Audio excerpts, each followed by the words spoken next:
वित्त मंत्री निर्मला सीतारमण ने शनिवार को राज्यों के वित्त मंत्रियों के साथ 53वीं जीएसटी काउंसिल की बैठक की। इस दौरान कई महत्वपूर्ण फैसले लिए गए। इनमें कई सेवाओं एवं उत्पादों पर जीएसटी भी घटाया गया। साथ ही इनपुट टैक्स क्रेडिट का गलत लाभ ले रहे लोगों पर भी शिकंजा कसने की कोशिश की गई। मगर सालों से चली आ रही एक डिमांड पर अभी भी कोई फैसला नहीं हो सका। दरअसल जीएसटी लागू होने के साथ ही पेट्रोल और डीजल को इसके दायरे में लाने की डिमांड होती रही है।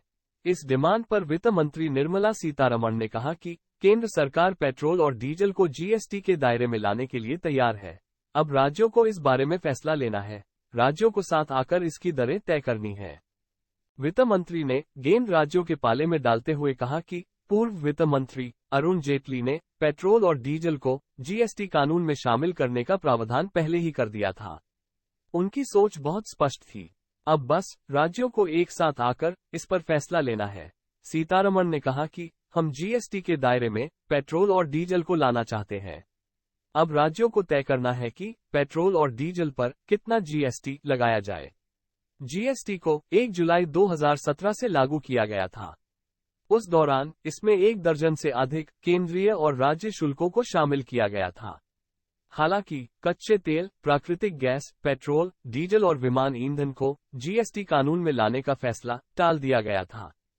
निर्मला सीतारमण ने कहा कि जीएसटी लागू करते समय केंद्र सरकार चाहती थी कि पेट्रोल और डीजल को जीएसटी के दायरे में लाने को लेकर जल्दबाजी नहीं की जाए।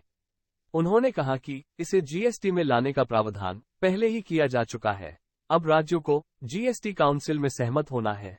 इसके बाद उन्हें तय करना होगा कि वो इन पर कितने फीसदी जीएसटी लगाना चाहते हैं।